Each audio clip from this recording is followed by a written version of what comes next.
Glória a Deus. O Senhor é bom e a sua misericórdia dura para sempre. Amém? Você pode repetir isso comigo? O Senhor é bom e a sua misericórdia dura para sempre. Amém. Eu queria que você abrisse a Bíblia em Gênesis 3, do versículo 8 ao 13. Graças a Deus que tem você aí, Carlos, para dar um power na minha voz. Glória a Deus. Esses dias Deus tem nos levado a muitos lugares. Final de semana passada a gente estava em Bebedouro, ministrando na igreja do Bispo Kélcio, lá em Bebedouro, Seminário Raízes. Ontem, na sexta-feira, nós ministramos numa igreja em Barretos, sobre a rede de mulheres. E hoje Deus me trouxe para ministrar aqui. Tá vendo, pastor? Você profetiza, acontece. Glória a Deus. Gênesis 3, de 8 a 13. O tema dessa pregação é autores versus acusadores. Versículo 8. E ouviram a voz do Senhor Deus que passeava no jardim pela viração do dia. E escondeu-se Adão e sua mulher da presença do Senhor Deus entre as árvores do jardim. E chamou o Senhor Deus a Adão e disse-lhe: onde estás? E ele disse: ouvi a tua voz soar no jardim e temi, porque eu estava nu e escondi-me. E Deus disse: quem te mostrou que estavas nu? Comestes tu da árvore que te ordenei que não comesses? Então disse Adão: a mulher que tu me destes por companheira, ela me deu da árvore e eu comi. E disse o Senhor Deus à mulher: por que fizestes isso? E disse a mulher: a serpente me enganou e eu comi. E como diz uma piada, quando a serpente olha para trás não tinha mais ninguém, então ela teve que assumir o erro, assumir a culpa, porque não tinha mais uma pessoa para ela poder julgar ou transferir a culpa dela. Irmãos, então essa palavra é para que a gente se enxergue nessa classificação. Eu tenho sido o autor ou o acusador. Eu tenho sido o autor da minha própria história, da minha própria vida, ou eu tenho sido vítima e acusador. Nós vemos que desde a queda do homem, isso é muito comum, nós nascemos a partir da queda com uma tendência natural a transferir a nossa culpa para os outros, a jogar a nossa responsabilidade para as outras pessoas. Nós estamos assim, a nossa tendência é culpar os outros pelos nossos fracassos, é culpar terceiros ou quartos por aquilo que não deu certo na nossa vida. Primeira pergunta que Deus faz, e Ele pergunta: mas quem te deu? Quem lhe fez comer, Adão, esse fruto? Ele fala assim: ó, eu não fiz nada, quem fez foi a mulher que você me deu. Será que você se identifica nessa palavra, irmãos? Ó, eu não tenho nada a ver com isso não, eu sou o cara bonzinho, mas aquela mulher que você me deu, foi ela que me levou a comer o fruto. Eva, então, muito esperta, diz: ah, então foi você, sua sem vergonha. E ela diz para Deus: não, de jeito nenhum, fui eu não. Mas foi, quase que ela bota a culpa em Deus. Ela falou: ó, foi a serpente que você pôs aqui. Ela quase está dizendo que a culpa é de Deus, por Deus ter permitido que a serpente entrasse lá no paraíso. E assim nós vamos, desde a queda, com essa tendência a culpar coisas, a culpar os nossos pais, a culpar os nossos filhos, a culpar a sorte, a culpar o azar, a culpar porque choveu, porque fez geada. Eu sempre me lembro de um testemunho que o Jefferson deu e sempre dá, né, de um testemunho de um irmão, de uma plantação, não lembro se era tomate, se era café, que veio a geada, queimou toda a plantação, o homem ficou pobre E aí passaram 10, 20, 30, 40 anos, ele ainda está se vitimando, acusando a geada, porque um dia veio sobre a fazenda dele e ele ficou miserável. Então, nossa tendência natural é muito mais culpar ou transferir responsabilidade do que assumir a bronca. Eu me lembro de uma camiseta do meu marido que ele usava, que dizia assim: assuma a responsa. E um dia eu perguntei: o que é esse assuma a responsa? Ele falou: é que o jogador de futebol, na hora que está lá no campo, ele põe assim: vem para mim, bate no meu peito aqui, eu assumo a responsa, eu assumo a bronca de ir lá e fazer o gol. E aqui Deus está nos despertando a isso, de eu e você, de cada um de nós, irmãos, assumirmos a responsabilidade pelas broncas da nossa vida, assumirmos a responsabilidade pela autoria da nossa história. Não dá mais para a gente ficar culpando os traumas do passado, os nossos pais que falharam conosco, os nossos filhos que não são submissos, ou o nosso marido que é ruim, ou a nossa esposa que não é tão divertida assim, ou o nosso líder que não nos dá atenção, ou nosso patrão que é cruel. Não dá mais de nós transferirmos a culpa. Antes era a Dilma, agora é o Temer. Antes era o Elvis, agora é o Zé Luiz. Não dá mais. Porque esse é um princípio da queda. E quando eu escolho o caminho da queda, eu escolho ser acusador. Ouça isso. Quando eu escolho o caminho da queda, eu escolho ser acusador. A Bíblia lá em Apocalipse diz que Satanás é acusador dos nossos irmãos. E ele passa dia e noite diante de Deus, acusando os nossos irmãos. E talvez nós agimos no mesmo espírito. Nós vivemos acusando pessoas pelo nosso infortúnio. Nós crescemos assim. Quando os astros não estão favoráveis, quando as situações não dão muito certo, a gente começa, em vez de assumir a nossa parte, em vez de assumir o nosso erro, nós transferimos a responsabilidade da nossa culpa para as outras pessoas. E eu perguntei aqui: quem é responsável pela sua infelicidade? Quem até hoje você culpa por a tua vida não ter dado certo, por você não ter conseguido chegar aonde você gostaria de ter chegado? Você tem sido autor ou você tem sido acusador? Qual tem sido o caminho que você tem escolhido?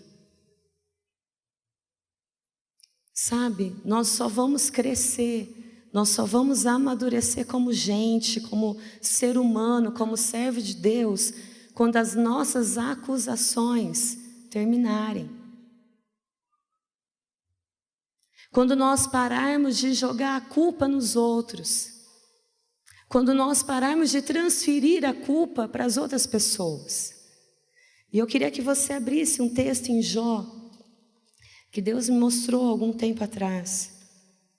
Olha que interessante isso, irmãos. Jó, versículo 7, capítulo 7, versículo 17. Jó 7, 17. Que é o homem para que você tanto estimes e ponha sobre ele o teu coração, e para que a cada manhã o visites e a cada momento o proves. Até quando não me deixarás, nem me largarás, até que eu engula minha saliva? Se eu pequei, o que eu farei, ó guarda dos homens? Porque fizeste de mim um alvo para ti, para que a mim mesmo me seja pesado. Um dia Deus me trouxe texto de uma maneira muito clara.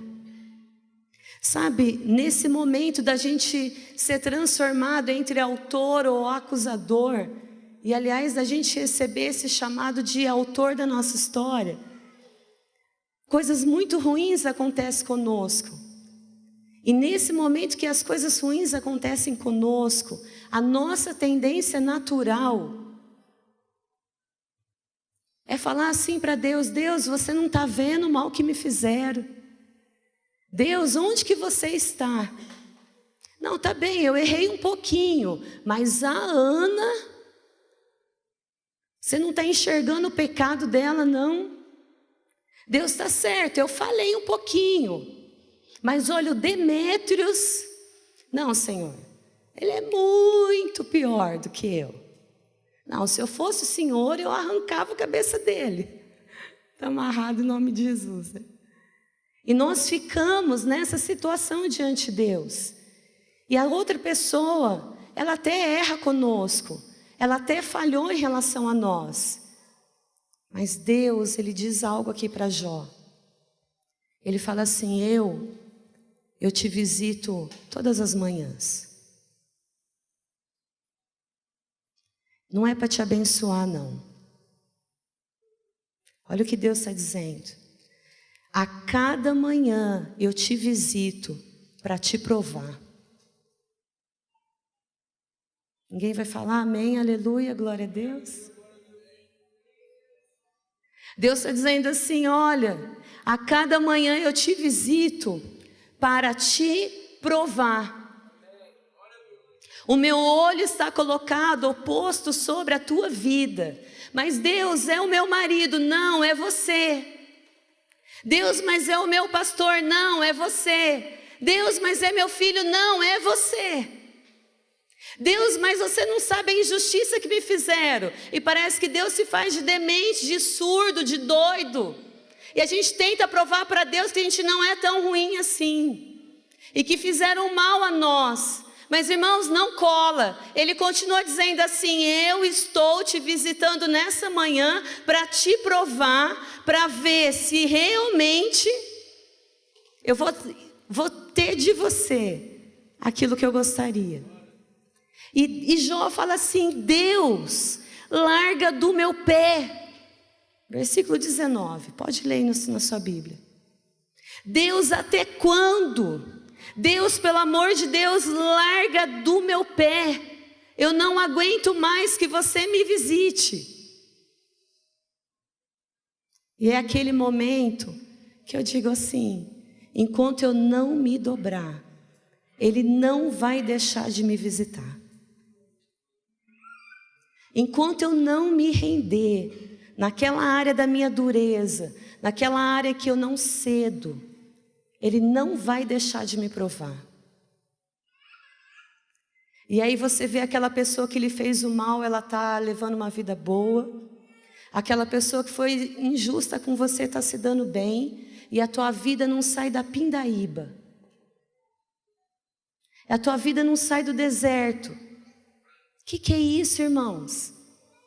Isso é Deus dizendo assim: eu estou mudando a tua história de acusador para autor. E enquanto você não se render, eu não vou sair daqui. Não vou. E nós queremos, né? Haja fogo do céu e Deus derrama glória. Ô glória! Mas aqui Jó não suportava mais o tratar de Deus. E Jó está dizendo assim: Deus, pelo amor de Deus, eu não aguento mais. Larga do meu pé. Para de me visitar toda manhã. Quem entendeu? Não vai ter mudança enquanto você não assumir quem você é. Enquanto você não assumir a responsabilidade da situação que você está vivendo, não vai ter mudança. Um exemplo, uma situação financeira difícil. Você pode jogar a culpa em todo mundo. Enquanto você não assumir diante de Deus que você está naquela situação financeira difícil, porque você não foi um mordomo fiel, porque você não foi fiel a Deus, porque você gastou além do que devia, e aí vai ou seja, que você feriu e quebrou princípios da palavra de Deus, a tua situação financeira não vai mudar. Faz 20 anos que você ora pela tua mulher mudar. Deus não mudou a tua esposa, sabe por quê? Porque Deus quer que você mude.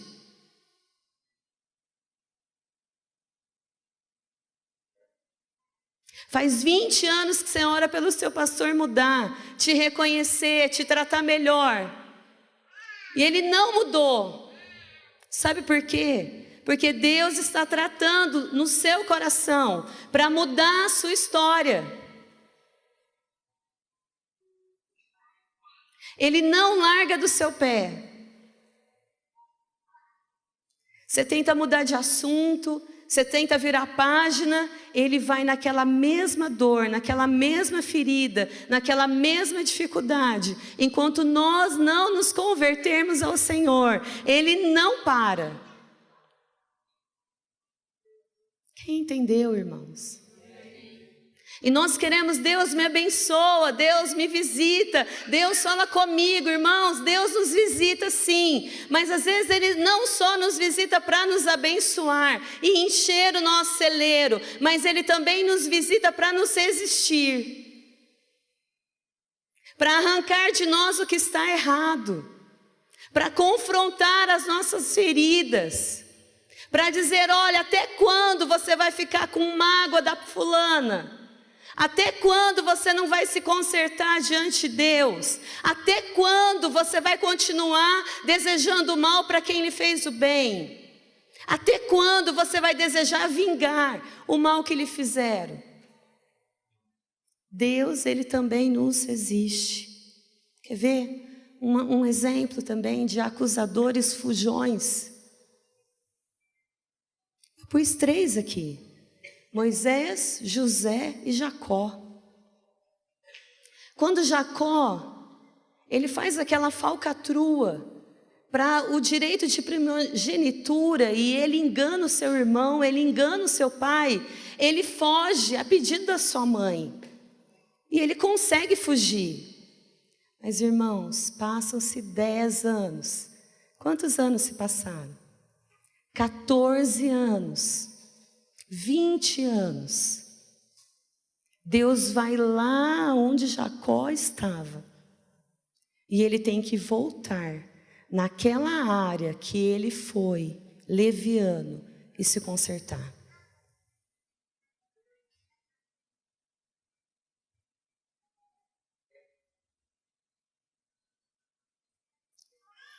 Moisés, ele quer defender o povo, ele mata aquele egípcio, ele foge.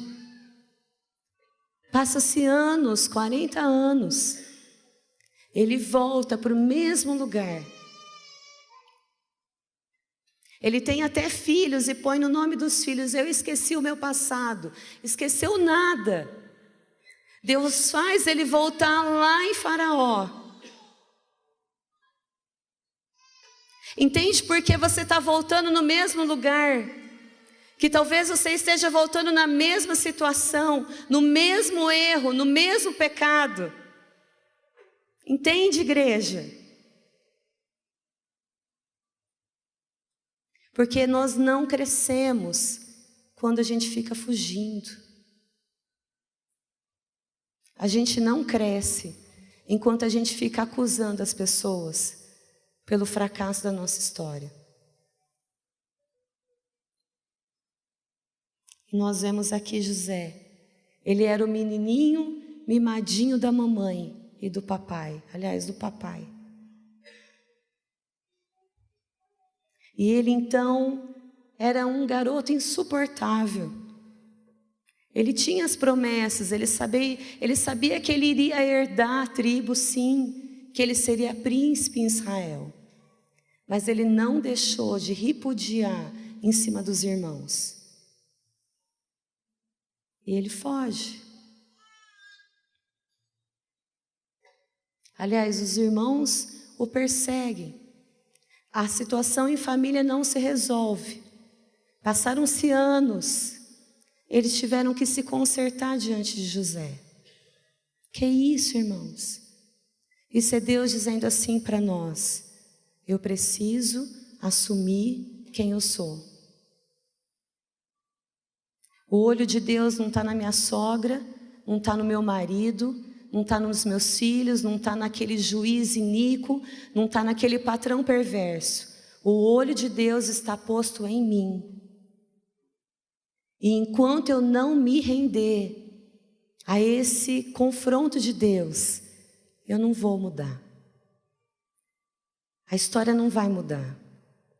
Eu vou continuar na mesma infantilidade. Quando nós vamos para o deserto, lá é um lugar de escassez. Poxa, o quanto que sofreu Jacó com Labão sendo enganado, trabalhando de forma injusta. E é assim que acontece conosco. Quando a gente quer fugir do tratamento de Deus para a nossa vida, as coisas pioram. Vocês já repararam isso? Quando a gente quer que a coisa amenize para o nosso lado, a coisa fica pior. É ou não, igreja? Fala amém. Mas Deus nos levará de volta. Porque o crescimento começa aonde as acusações terminam. Sabe, aquele que é autor da sua história, ele assume a responsabilidade pela sua vida. Ele sabe que é dentro dele o negócio. E eu me lembrei e escrevi aqui, aquele autor que a gente tanto conhece das Crônicas de Nárnia, o C.S. Lewis, ele pôs assim: todo príncipe precisa aprender a lutar. E eu fiquei pensando sobre isso. Que o autor assuma responsabilidade para a sua vida. Que o príncipe precisa aprender a lutar. E eu pensei como é bom ser príncipe. Eu lembrei da Crônicas de Nárnia. Aslan da capa bordada em ouro, da cedro, da espada, da coroa, da dons, da ferramentas para aqueles príncipes. E eles começam a se regalar ali. É uma maravilha, né? Só senta no trono e eles recebem tudo do bom e do melhor. Mas no meio de toda aquela alegria, como eles estavam sendo coroados como príncipe, Aslan fala assim para eles: só tem uma coisa. Agora que vocês são príncipes, vocês precisam aprender a guerrear. O que tem a ver com ser autor da sua história? Nós não nascemos príncipes. Nós nascemos decaídos, irmãos, criaturas de Deus. Mas se eu falo assim, quem é que é príncipe de Jesus? Quem é que é princesa de Deus? Estão com tanto medo de falar amém agora, né? Glória, aleluia. Fala, eu sou príncipe, princesa. Não vou te bater não, irmãos. Nós somos príncipes e princesas de Jesus. Só que nós só queremos saber a pompa do título, do cargo. Eu sou princesa de Jesus. Não mexe comigo. Sapatinho de fogo. Mas na hora da guerra são os príncipes que vão à frente da batalha. E um príncipe, para ele de fato ser príncipe, ele tem que ser perito na guerra. E a maior guerra que a gente tem que ser perito é na conquista do território da nossa alma. A Bíblia fala assim: quão enganoso é o coração do homem e quão corrupto ele é mais do que todas as coisas. Em outro texto fala: o bem que eu gostaria de fazer, eu não consigo. Mas o mal que eu não queria fazer, é exatamente esse que eu acabo fazer. Irmãos, Deus permite que a gente passe por situações ruins para trazer à tona o que está de ruim no nosso coração. Sabe, é quando a nossa fé é provada, é quando as coisas não dão certo. É quando as coisas saem fora do script, do eixo. Quando a nossa vida vira do avesso, é que nós provamos quem somos. Não é quando tudo vai bem. A gente sabe, quando tudo vai bem, até o ímpio fala glória a Deus. Mas quando as coisas vão mal, o que é que sai da nossa boca? Quando as coisas não dão certo, qual é o meu comportamento? Quando alguém me fere, quando alguém me trai, quando alguém me persegue, quando alguém faz o mal para mim, o que é revelado? O maior território que a gente precisa conquistar é o território da nossa alma. Por quê? Porque quantas vezes eu não tenho vontade de fazer o que Deus gostaria que eu fizesse. Irmãos, a vontade de Deus, ela é boa, ela é perfeita e ela é agradável. Mas a Bíblia fala assim: você quer me seguir, quer ser meu discípulo? Tome a tua cruz, negue a si mesmo e me siga. Não é fácil negar a nossa própria vontade. Não é fácil negar o direito de vingança. Não é fácil falar bem de quem fala mal de nós. Não é fácil fazer o bem para quem nos faz o mal. Não é fácil tratar uma esposa bem de uma mulher que só reclama e resmunga. Não é fácil cuidar bem de um marido que não nos ama, que é infiel. Quantas vezes nós pensamos o que Deus não pensa, e nós pensamos tão mal dos outros. Mas a gente só aprende a lutar quando a gente é desafiado. É nessa hora. Quantos me entenderam? São nas situações difíceis que nós seremos provados em autor ou acusador. A cada momento eu vou ter que escolher esse caminho. Nós queremos tão fácil um evangelho sem muita luta, que a gente está querendo tirar o sofrimento da cruz. Olha isso em 2 Timóteo 2. Fala comigo, glória a Deus. Mais forte. Você vai conseguir, irmão. 2 Timóteo 2:3. Sofre, pois, comigo as aflições como um bom soldado de Jesus Cristo. Olha o convite dele. Ele está dizendo assim: olha, eu quero te fazer um pedido. Sofre comigo. Você não vai falar amém? Você não vai dar glória a Deus? O caminho continua estreito. A porta continua apertada, irmãos. Ele não mudou. Ele continua o mesmo. Ele é o carpinteiro do caminho estreito e da porta apertada. Ou do caminho apertado e a porta estreita. Ele está dizendo assim, Paulo, dizendo a Timóteo, a igreja: sofre comigo as aflições como um bom soldado de Jesus Cristo. Ninguém que guerreia se embaraça com os negócios dessa vida, a fim de agradar aquele que o alistou para a guerra.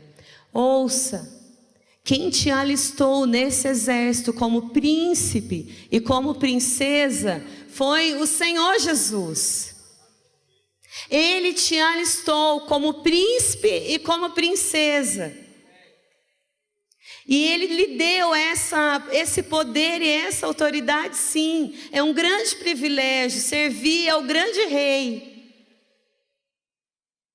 Mas isso também significa que nós vamos passar por sofrimentos e por apertos, por renúncias, por situações que nós vamos ter que abrir mão, sim.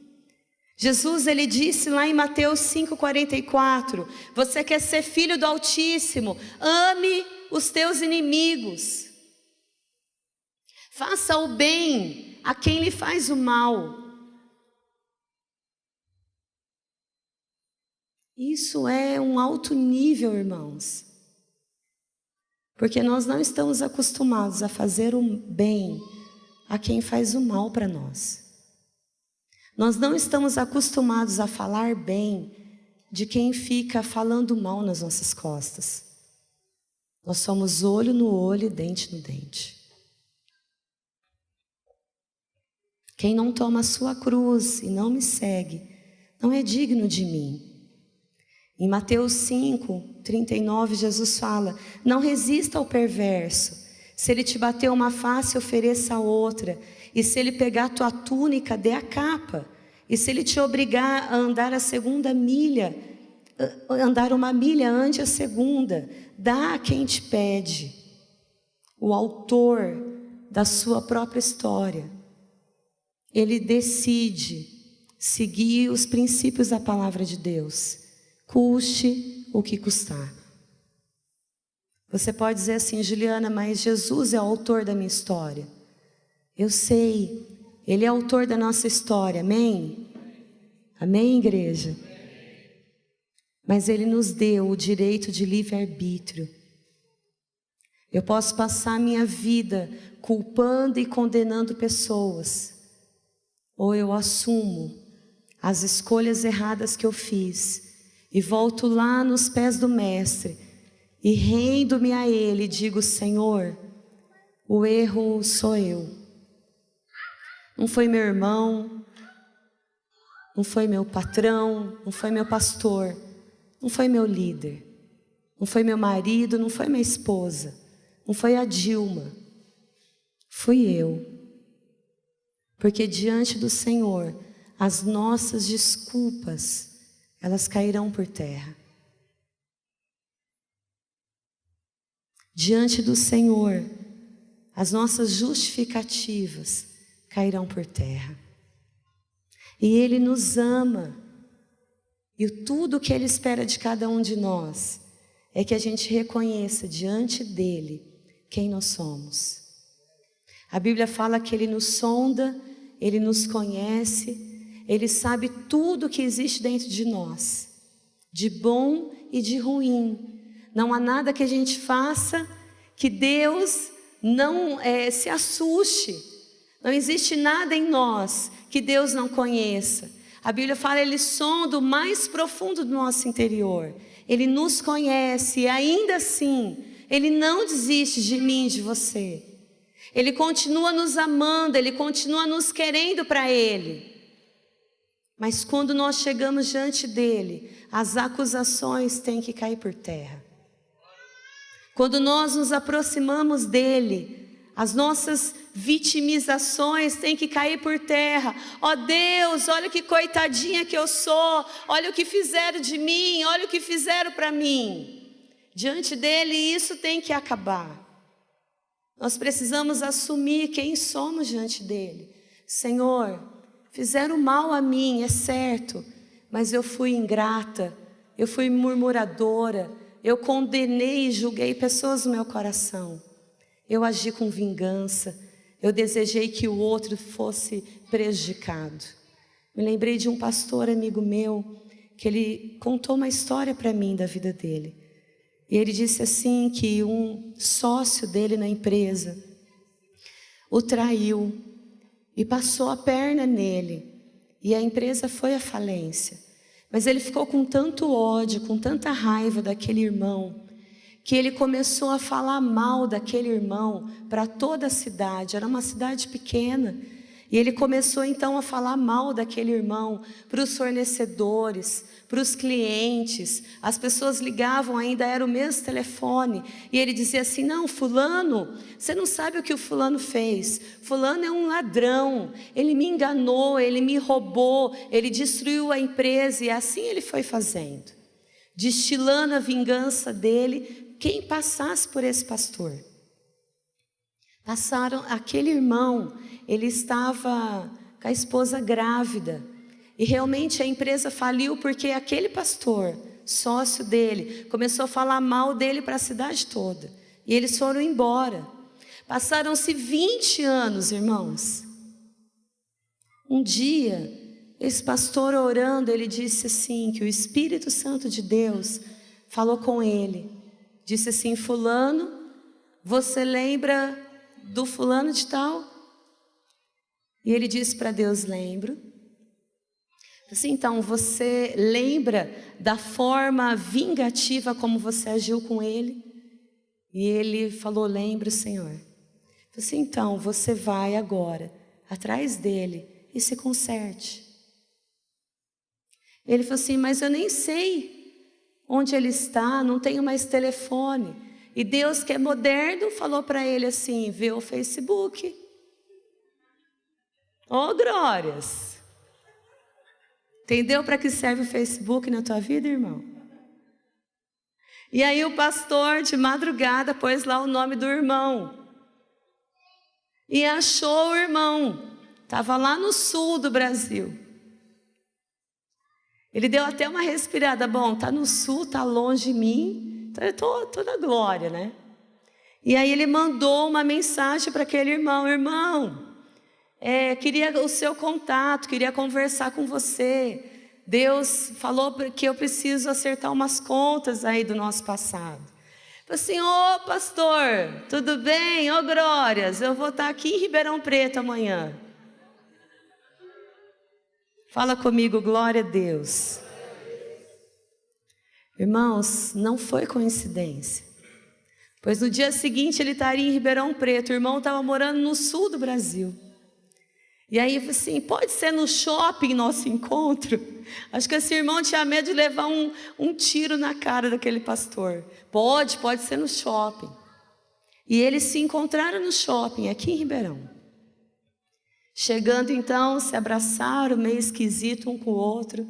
E ele disse assim: pastor, me perdoe. Eu sei que você tem algumas coisas para me dizer, mas eu fui o mau caráter da história. Nós éramos sócios, eu te roubei, eu passei a perna, porque eu fui realmente vingativo, soberbo, e eu queria ganhar mesmo todo o lucro da empresa para mim. E eu quero que o Senhor me perdoe. Deus falou muito comigo naquela época. Deus me ensinou muitas coisas, porque na época a minha esposa estava grávida. E nós quase passamos fome, porque toda a cidade parecia que estava virando as costas contra a gente. Os fornecedores não queriam mais fornecer produtos para nós, ninguém mais comprava da gente. Eu não entendia o que estava acontecendo, pastor. E esse pastor foi murchando na frente dele. Depois que esse irmão falou, assim: não, mas Deus me ensinou muito, o alto preço que eu paguei por ter agido de uma forma tão leviana com o Senhor.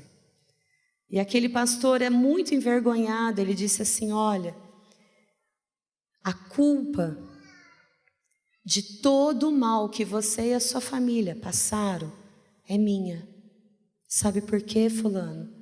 Porque eu, apesar de ser pastor, eu fui um homem extremamente vingativo.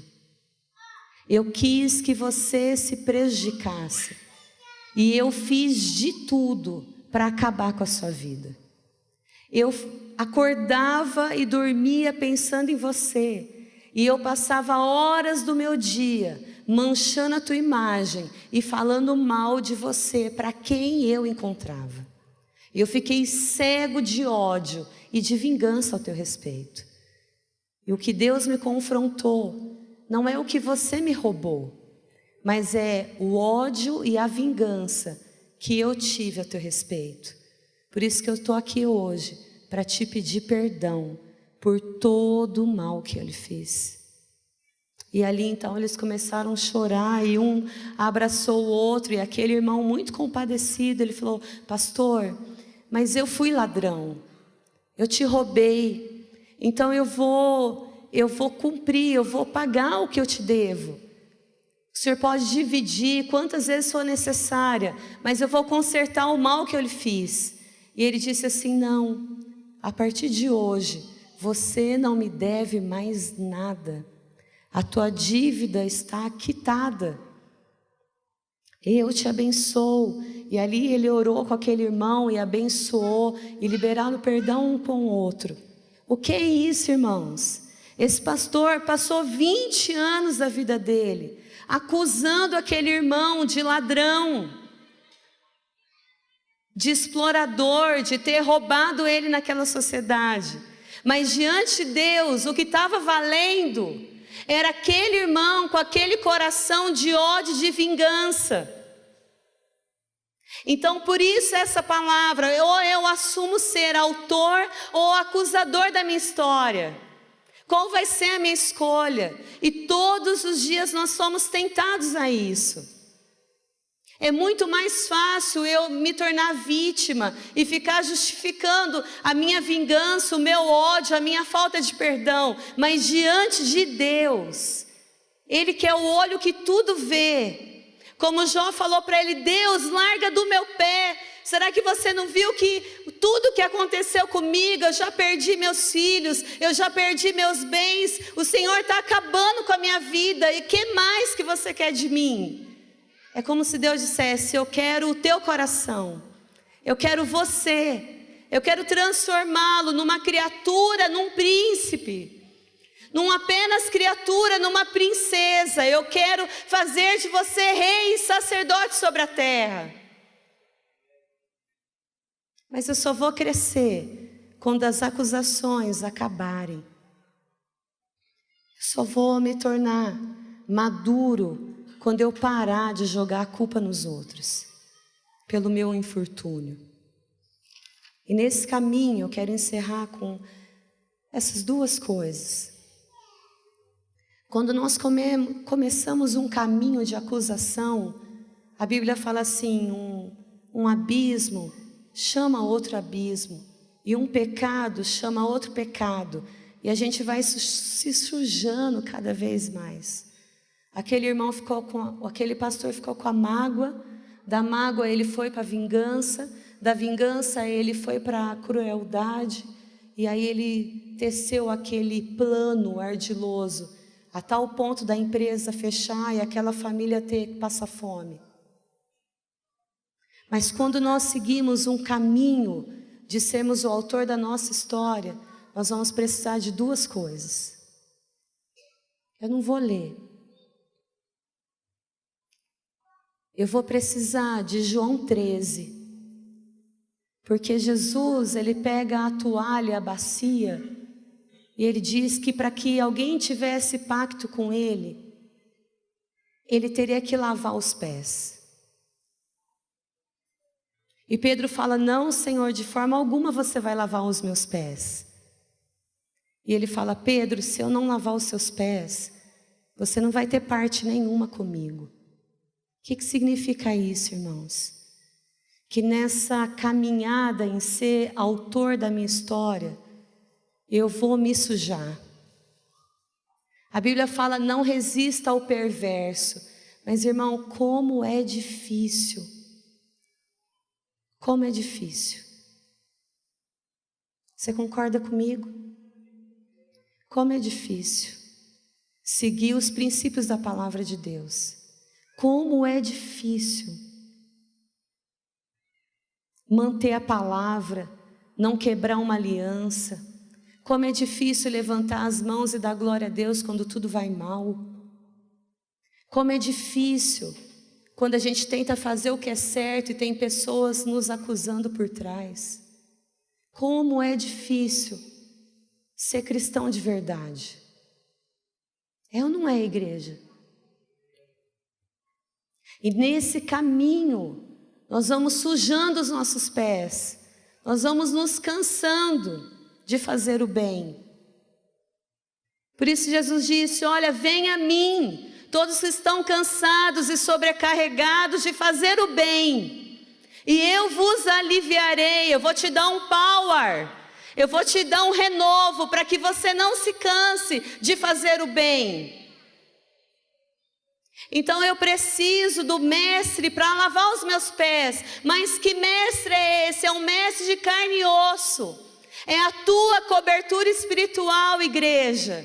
É aquele líder que te conhece, que sabe os teus carrapatos, as tuas dores, os teus erros, os teus defeitos. E você abre o seu coração, se desabafa para Ele e diz assim: olha, ora aqui comigo, porque eu vou dar um chute nessa situação, eu não aguento mais. Aí você vai até o seu mestre, Ele lava os seus pés, Ele te dá água fresca e fala: olha, continua. Não desiste não, continua. Pelo caminho dos princípios da palavra de Deus, seja autor da tua história. Fique firme naquilo que Deus está cobrando a teu respeito. Não olhe ao seu redor, não olhe que o outro não fez a parte dele. Olha para aquilo que Deus quer que você faça. Continue. Eu preciso do meu líder, que pegue a toalha e a bacia e lave os meus pés. E fale para mim: você continua nesse caminho difícil, você vai ter vitória, porque todo o teu trabalho não será em vão. Vale a pena, irmãos. Quando nós sujamos os nossos pés, ele é apoeirado pelo caminho, mas porque a gente está bancando o princípio da palavra de Deus. Vale a pena.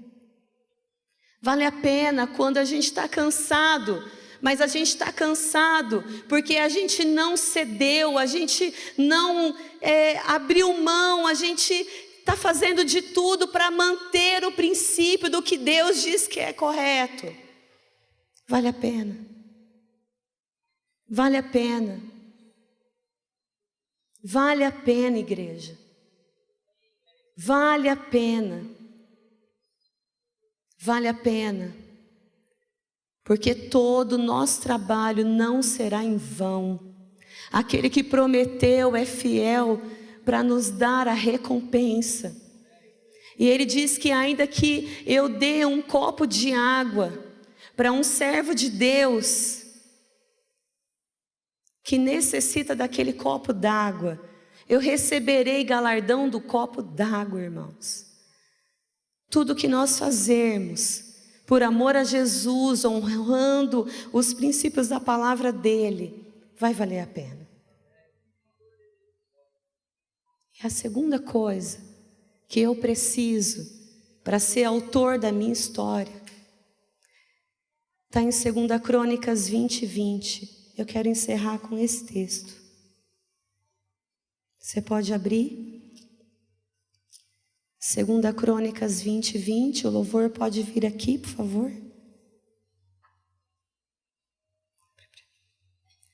2 Crônicas 20:20.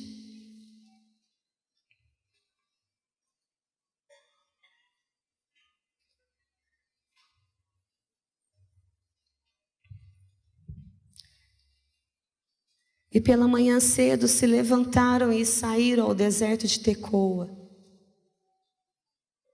E saindo eles, pôs-se em pé Josafá e disse: ouve-me, ó Judá, e vós, moradores de Jerusalém, crede no Senhor vosso Deus e estareis seguros, e crede nos seus profetas e prosperareis. Pode dedilhar alguma coisa.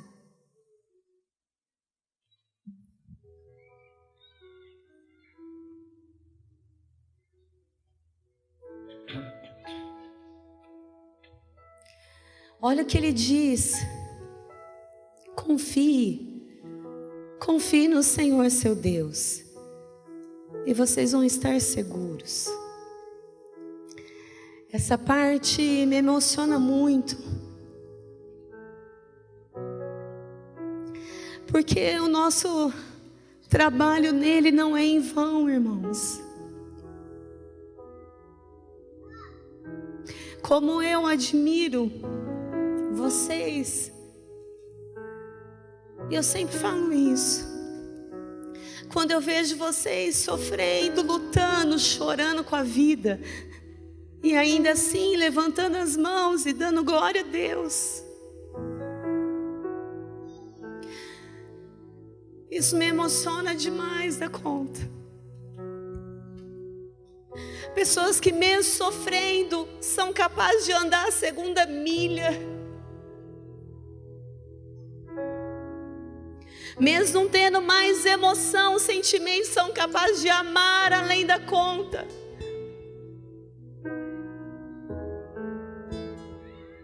Que teriam tudo para desistir, mas que não desistem. Porque sabe que aquele que chamou é fiel para completar essa obra.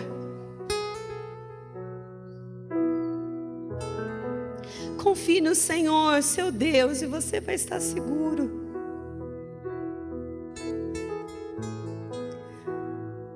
Quantas vezes eu precisei do Jefferson e da Janete para lavar meus pés.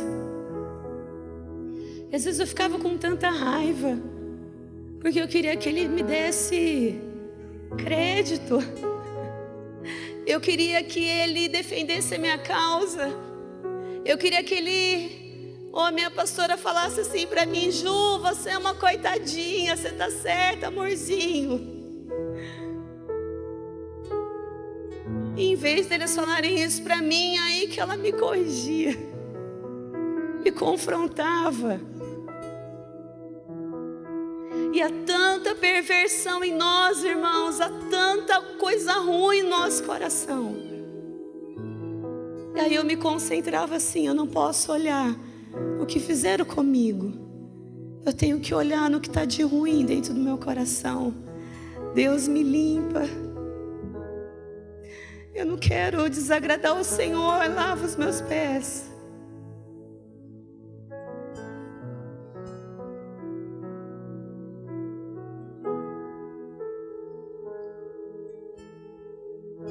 Em 2016, talvez tenha sido o ano mais difícil da minha vida.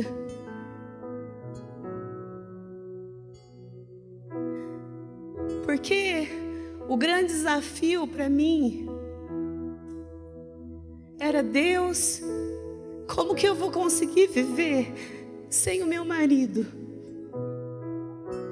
Como que eu vou conseguir continuar tendo fé, levantar minha voz,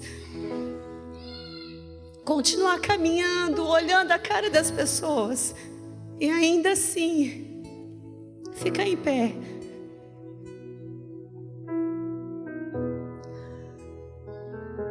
E eu me lembrei de um dia, foi uma reunião de pastores que o Jefferson fez.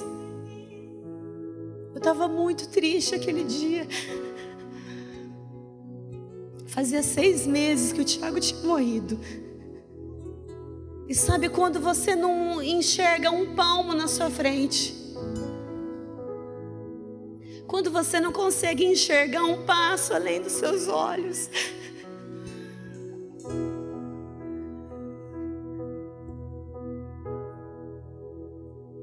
No final da reunião, o Jefferson chegou para mim: você está bem? Eu desmontei, eu falei: não. Eu comecei a chorar.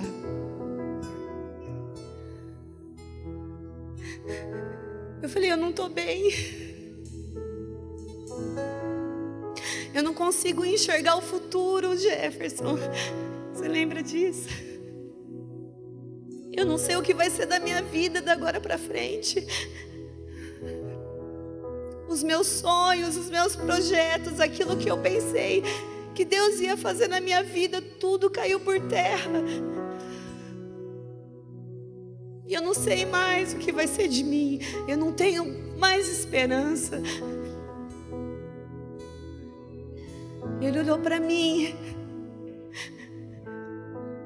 e ele começou a profetizar na minha vida. E ele começou a dizer tantas coisas para mim. Anotei tudo na minha agenda. E uma das coisas que ele me disse foi: Deus tem um plano para a sua vida. A sua história não acabou. Deus vai te levar a muitos lugares. Vai te usar em várias cidades, em nações da terra. E você vai abençoar a igreja por onde você for. E ele orou comigo, me deu um abraço. É o que me manteve em pé.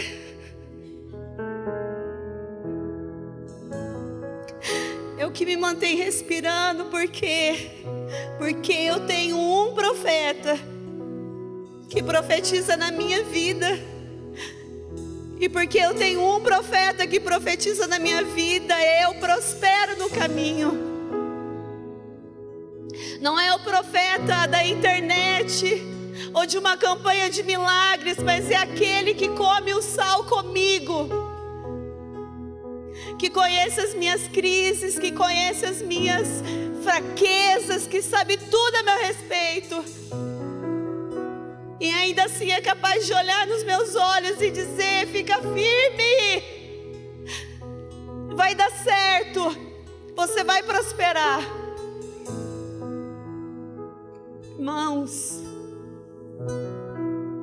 nós estamos vivendo uma transição na igreja. Tinha uma época que ter um líder era ter um carrasco. E fomos para um outro extremo.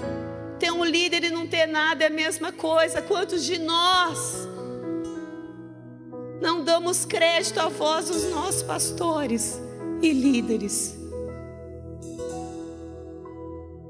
Mas Deus diz: crede no Senhor vosso Deus e estareis seguros. Mas crede nos seus profetas e vocês irão prosperar. Fique em pé, por favor. Confie nos profetas e tudo o que você fizer vai dar certo. Sabe aquela vontade que você tem de desistir do seu casamento? E o profeta da tua vida diz assim: não desista do seu casamento. Você vai conseguir. E você entra naquela nuvem em obediência. Por quê? Porque o profeta disse. Ele tem o respaldo de Deus sobre o teu destino e sobre a tua história.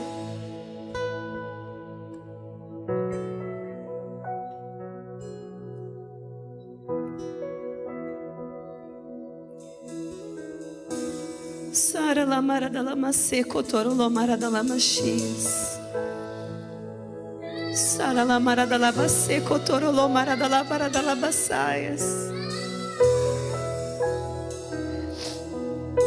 São nessas crises, irmãos, são nesses momentos tão difíceis que nós precisamos de alguém que veja o que nós não vemos. Por isso que isso se chama cobertura espiritual.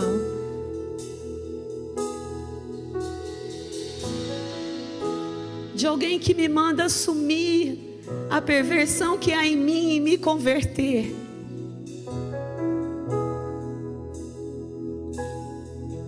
E que não bajula as minhas feridas e mágoas do passado.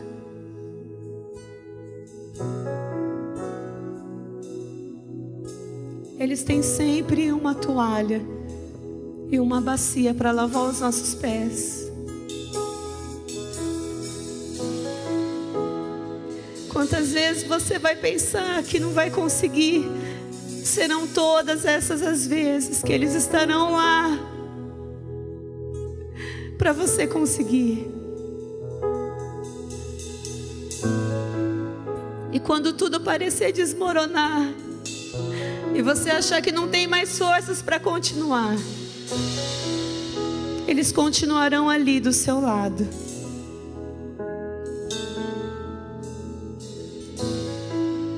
Autor ou acusador?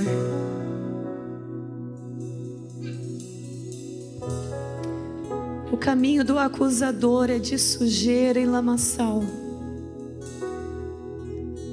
mas o caminho do autor vai ter sempre uma bacia para lavar os seus pés e uma toalha. Vai ter sempre o profeta para te indicar o caminho a seguir. Não vai ser fácil, mas vai ser possível. Sara la maradala massako torolo maradala machias. O que você escolhe nessa noite, igreja? Sakotoro maradala maseri andra la massako torolo maradala baradala bas.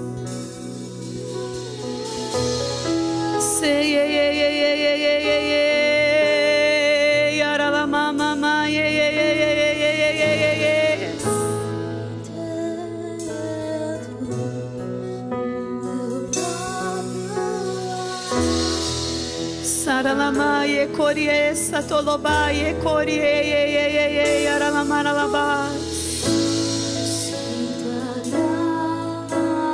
Saralamara da labara. Levante as suas mãos. Chacotorolo maradalabase cotorolo baradalabase andra labaradalabas. Ori alababababababa ya sara labaradalabas.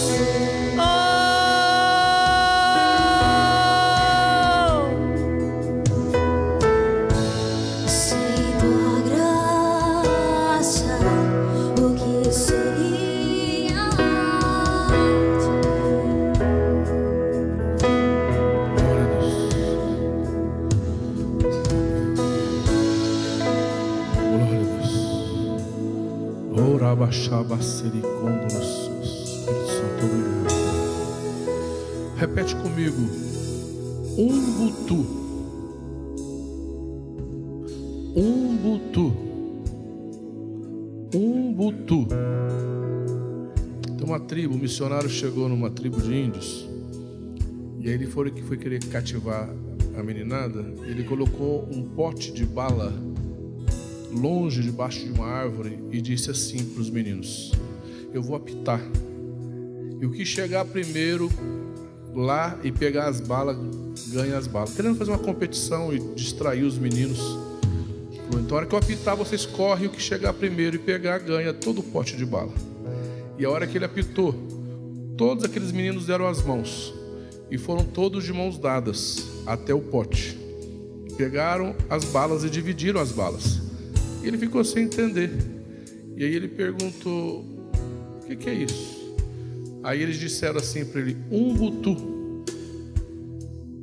Ele falou: e o que é Umbutu? Aí uma pessoa falou para ele assim: Umbutu significa: eu não posso ser feliz se o meu irmão for infeliz. Eu não posso estar alegre se o meu irmão estiver triste. Umbutu, não é? A nossa felicidade também depende do irmão. Vamos dar as mãos. Glória a Deus. Oh Deus. Orabaxabacalabaçarabas. Orecandele melobocheba sorecoxaba. Espírito Santo, reveste a cada um com poder. Reveste a cada um com graça e unção. Libera a tua bênção, Senhor, na vida de cada um dos teus servos.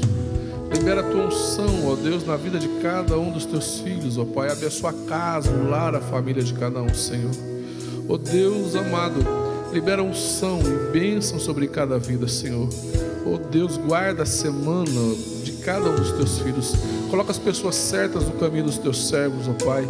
E tira do caminho dos teus filhos, ó Deus, toda cilada, toda armadilha do inimigo, ó Deus, e toda pessoa mal intencionada, Senhor. Eu profetizo que aonde você botar tuas mãos, o Senhor vai abençoar. Eu profetizo que aonde você for e tocar, o Senhor vai liberar virtude. Eu profetizo que o Senhor te dará sabedoria e unção para falar e conversar com cada pessoa que cruzar o seu caminho. Eu declaro a bênção do Senhor na sua vida e na sua casa, no nome de Jesus. Amém. A paz do Senhor Jesus, Deus abençoe a cada um, amém? Fala assim pro seu irmão: Umbutu, e abraça ele.